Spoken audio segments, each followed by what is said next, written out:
The title came to me in a vision. It was given to me, so it doesn't come from any sort of intellectual, or I'm smart type of thing.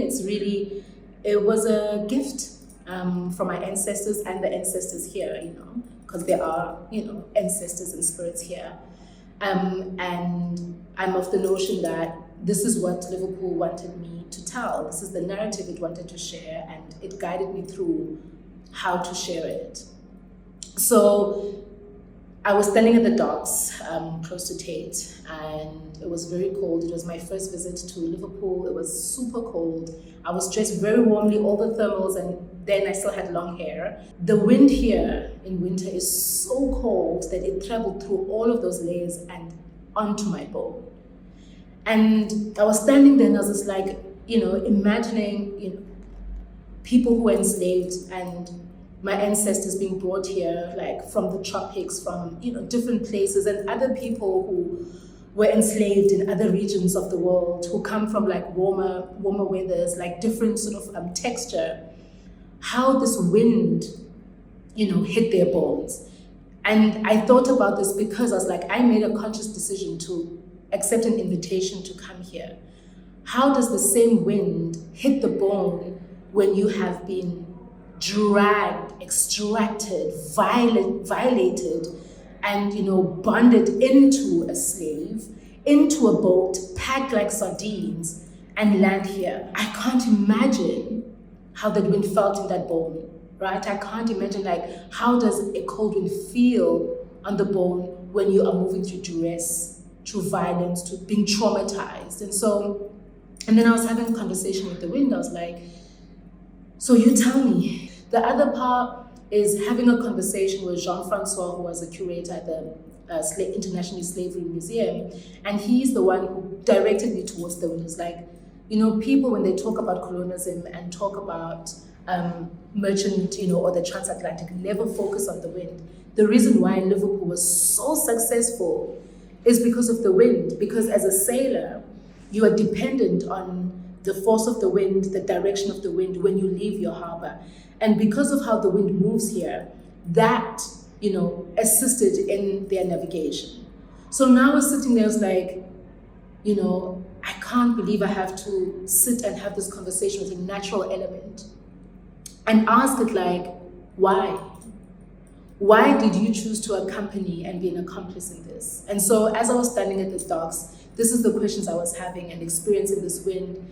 And I'm standing there and I see this vision, the wind opening up the water and all these souls ascending and going home and returning, souls of people who've been thrown overboard, souls of people who jumped overboard. And of course, there's the work here of the Brooks ship, and we all know like the Zong massacre. And at that time, of course, I didn't know that I was even going to meet Binta, but this is how the title comes, uMoya, the sacred return of lost things. The sacred return that this place and people who have landed here in various ways, want to return home. And I understood then that what I'm being asked to do as a curator is ukulanda. I'll translate it later. Ukulanda imimoya yabantu igoduke iye ekhaya, to come and fetch and collect the spirits of people so that they can go home, to open up those portals, to co-create a space for a curing to occur. And so the title then becomes uMoya, the sacred return of lost things. And it was important for me to position my mother tongue as a reckoning, as a way to hold all the tongues that have been lost, of all the people who cannot speak their mother tongues because of the colonial violence and enslavement violence. It was important to position my mother tongue as a holding space, as the space of the unthought, and how we can think together, like all of us who have lost our tongues and all of us who have such an intimate relationship with the English language and how we think, dream, express, and write. And I wanted to also sit with what does intimacy mean when we speak? What happens in our mouths when we are talking? And so it was important to call into the space my people and all the other people that have encountered this kind of violence. But at the same time, this word, Moya, is a way to suggest an alignment, that we can align with our ancestral wisdom, we can align with our indigenous wisdom, that our ancestors also left us more than trauma, more than intergenerational trauma. They left us, we're here. With all this violence that has happened, we're here. There's something that our ancestors did to ensure that we're here. They dared to dream. And so this word, holds all of that, not only for my people, but, it's like I'm positioning this word as a trans-indigenous word to hold all of us, those we've encountered, but as a way to make way, as a way to refuse the colonial timeline as the only timeline we read ourselves, as a way towards aliveness, So because this biennial, more than anything, is about our aliveness and how we walk towards and what can we do towards our aliveness. So that's also the intention of the title. Not only to hold this trauma, we are not only made of trauma and violence, we don't begin and end with colonialism and slavery. We are also made of joy and laughter and dreams and ambitions, but also like ancestral wisdom and, indigenous wisdom. And this is the thing that, the colonial conditioning, even the post-colonial, decolonial conditioning, doesn't give us space to do that alignment. And what I'm interested in is, through this word, how can we align with the celestial and ancestral? So that, maybe there's much more chance for us to heal, to do the work, to enter the work from that place, and not from a place of dispossession or displacement, but from a place of abundance and generosity.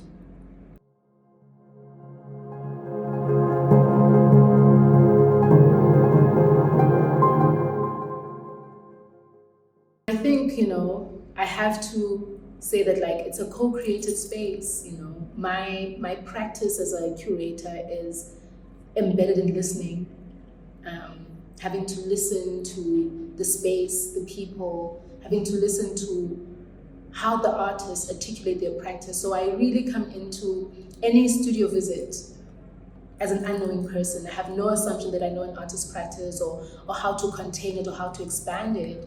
And so I listen, and so when I started the process of studio visits, I did not Google anyone.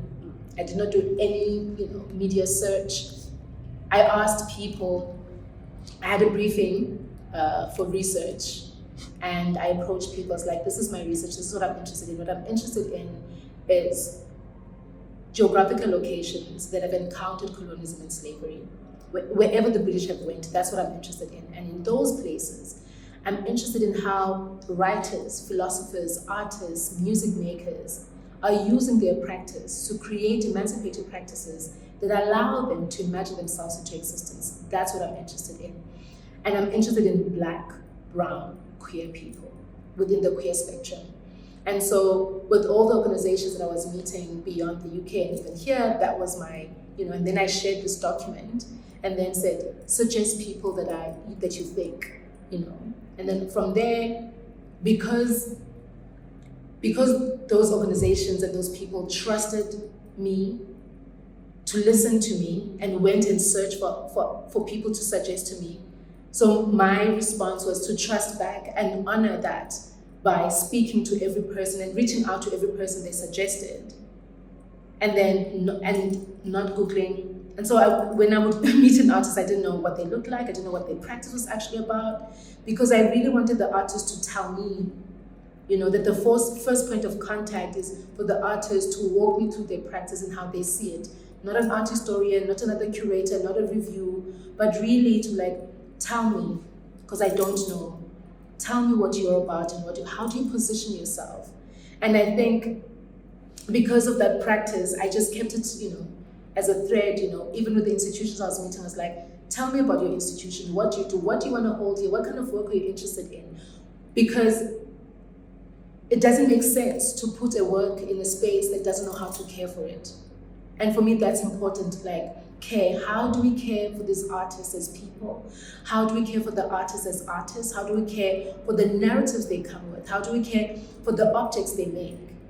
And so it's important that anywhere that I place the artist's work, knows how to care for the work, and they are interested and invested in that care practice for the work. And so what you see today is, what you see at this biennial is a co-creation between myself, the artists, and the institutions that hold, and the spaces that hold the work, and really, being intentional with the artist and like, tell me what kind of space you imagine for, this is what I am thinking, does it feel good to you? Do you think the space can hold your work? So those kind of questions led to what we see.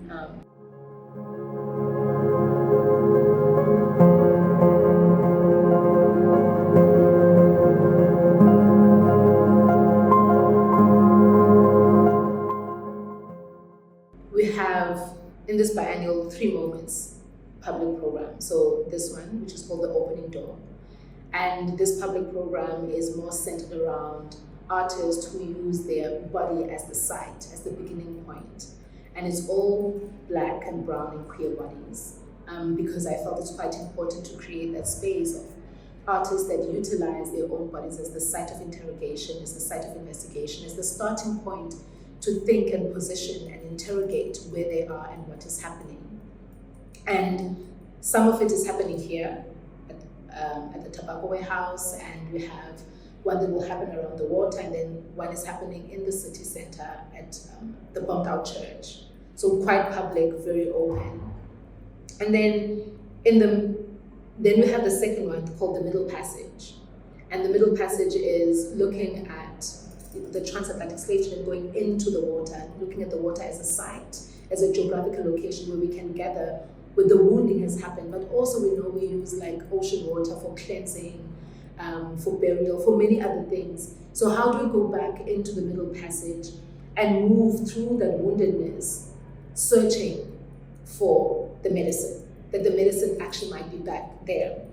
And here I've invited also artists that are not part of the biennial, listed artists who work with moving image, using moving image as a way to move through the liminal space of the transatlantic, of the Middle Passage, really thinking about like passageways and these liminal spaces, and thinking, and again, it's all BIPOC people, thinking about how the archive in museums holds us static, only represents us in a very specific way, and how these artists with like working with moving image show our complexity, our nuance, our vastness, our, how we are not this one thing, we're not monolithic, and really going into the wound. And then there's also, as part of the Middle Passage, a public program where it's outside, it's the open spaces in public, and it's Unmute, which is a Unmute theatre, dance theatre. It's a company from South Africa who work with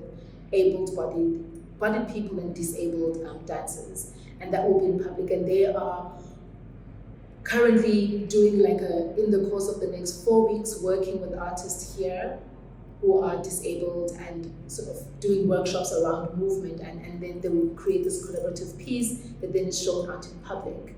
And then we have the reflective return that is at the end of the biennial that reflects on what we've done, whether returns are possible and which returns are not possible. And again, I've invited an artist who's not part of the biennial to do a sonic, and that one is more like sound and sonic, like really using sound as a way to map out what has happened. I've invited Irvin Pascal, who will be like using percussion as a way to read and reflect on the biennial, and also invited Homotopia to do a reflection from a queer perspective, BIPOC queer perspective. And outside of that, we have an education program with schools, a learning program, where we go out and engage with schools and engage also with other organizations that are in the, I don't like this, sit in the periphery of the center. The biennial, like most biennials, is quite focused on the city center. It is always challenging for me as a curator to think about the idea of the center and the periphery, and who sits in the periphery. And we always know who sits in the periphery.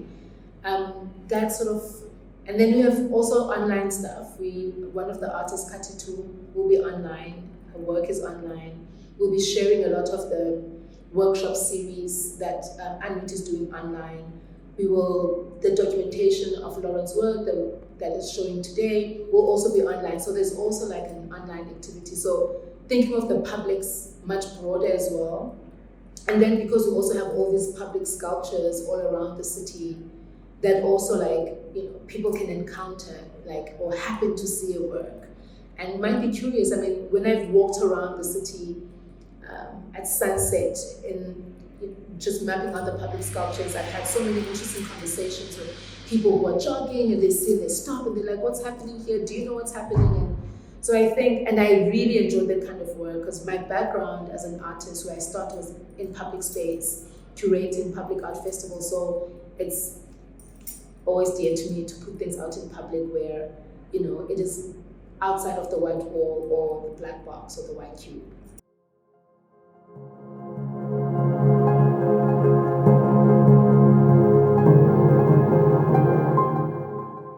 I mean, I hope that, other biennials take up the work, some of the works of these artists. I really hope so. I hope some of the works get collected by these institutions. I hope other, museums or other galleries pick up and want to show the work. But I also hope the artists are brave enough to figure out how to continue showing these specific works. What I would like to happen is that the conversation doesn't actually end here, right? Like it finds another way to live